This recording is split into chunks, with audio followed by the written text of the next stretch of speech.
Hello, my name's Tim. Welcome to Tim Burbage Reads, and today I'm going to be doing a quick chat about my reading goals for 2025. So I've literally just put the Christmas tree away in the loft. I almost died. Annual tradition of big heavy tree, small rickety ladder, ungainly man equals almost disaster. But we averted it. I'm still alive. I haven't been killed by a plastic Christmas tree. Christmas trees away, Christmas decorations away, New Year. Last year I had a variety of reading challenges that I gave myself. Monthly Jack London, mystery challenges, reading more fantasy, reading books about Japan, and I achieved basically all of them. I did very well with my reading, but it did sometimes feel like a chore. So this time I'm going to try something a little bit different. So instead of setting myself a goal every month, I'm going to split the year up. Most people split the year up into quarters. I'm split up into thirds. Why is that? Just because I think it has a more natural flow to it.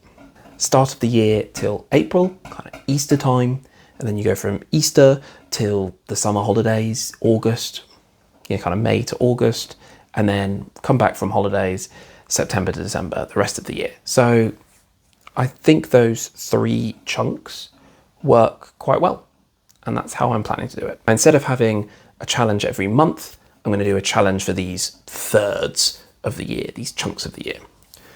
And what are those challenges? So first of all, Jack London.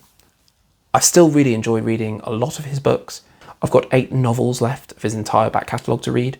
So if I try 1 or 2 in these chunks, that's fine. I'm happy with that rate, rather than doing it every month. Every month it was getting a bit of an ordeal. But I don't want to necessarily stop reading completely. The next is similar, but a bit different, is I want to read more classics. It's quite easy now to get classics on the Kindle. I think I've got Pride and Prejudice, I've got some Charles Dickens, Three Musketeers, I want to get the Count of Monte Cristo, like those, literary classics, these famous classics. Easy to get on the Kindle, and I need to read more of them. Well, I don't need to read more of them, I want to read more of them. Third thing is fantasy. I still really like fantasy, and I want to read more of it. Be that new series, be that continuing series, standalone, new books, old books, whatever. I just want to make sure that I still scratch that fantasy itch. The next is I want to read a book from the library every 4 months. We go to the library a lot. We get lots of stuff for the kids. Quite often I don't really find a lot that I'm looking for, or we go and I'm in the middle of another challenge, or I'm reading a really big book and I don't have the time. Doing it 3 times a year is very doable, I believe. And also it allows me to go, hey kids, pick me a book from the library if I'm not going with them. That's always an interesting experience. Next is self-pub. So I've got a few self-pub books on my Kindle that I want to read, and self-pub, especially science fiction and fantasy, is a really good market for it. There's lots out there, and as someone who would be interested in self-publishing a book, I need to support other authors. And it's something that I've always generally put off. And self-pub, I'm going to be honest here, I've been a bit of a snob about. But on BookTube, I hear lots of great things about self-pub. Sam Harrison is a champion for self-published. So maybe looking to read some of the things that he's read. Just read a bit more. The next challenge, which is challenge 6, is to read Michael Crichton. So Michael Crichton is famous for writing Jurassic Park, The Lost World, The Andromeda Strain, Westworld. He actually wrote and directed the film. I've read Jurassic Park, The Lost World, and The Great Train Robbery, and I read Prey years and years ago when I was 20 years ago. I've also read State of Fear as well. I remember reading that when it came out, in the big hardback. I really enjoyed them, and I want to get through more of his back catalogue. And I remember my mum had a load, so I asked her and I was like, can I borrow your Michael Crichton books?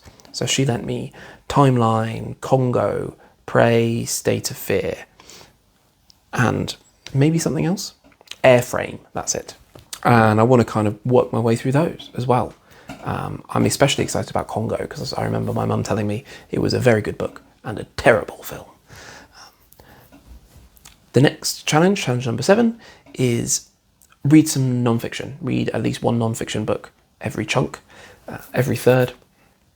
This is because I find non-fiction interesting and I find it engaging. I do read it slower than I do fiction a lot of the time because I read 20 pages and I'm like, cool, that was really interesting. Let's move on. Rather than I need to know what happens next. So by putting it in as a third of the year, just read 3 non-fiction books throughout the year, means I'm not on that crunch of, oh, I need to read this book this month, so I'm going to drop the non-fiction because I know it will take me longer. The final one is to read a Rick Riordan book every third. I started the Trials of Apollo series right at the end of last year, and I want to basically finish that series by the end of this year. I've got 4 books left, 3 chunks. I could do a couple in one. If I don't do it all in this year, it's not the end of the world. In the meantime, he would have probably written another 3 or 4 books. But I want to, do this and then go on to the follow-on Percy Jacksons. And then I've got Magnus Chase to read as well. So I've still, there's a lot of books to read. But my kids have really got into Percy Jackson this year. Well, late last year, early this year. We started watching the TV show and my daughter loves it. She's getting really interested in all the Greek gods. My son, we've got him like a book collection of books about Greek myths. So practice what you preach. I've still got this series to read and I want to read it. So there we go. 8 challenges that I want to do for 2025. 8 reading goals. And let's see how I do. I do have one monthly goal that I want to do. Just one. I'm going to do a separate video for that. So you'll need to find out later. Ooh, mystery. What are your reading goals for this year? Let me know in the comments below. Give this video a thumbs up. If you want to see my feedback on my goals and checkups and all that kind of thing, just subscribe. It really makes me happy. And I'll see you in the next one. Now, get out of my house.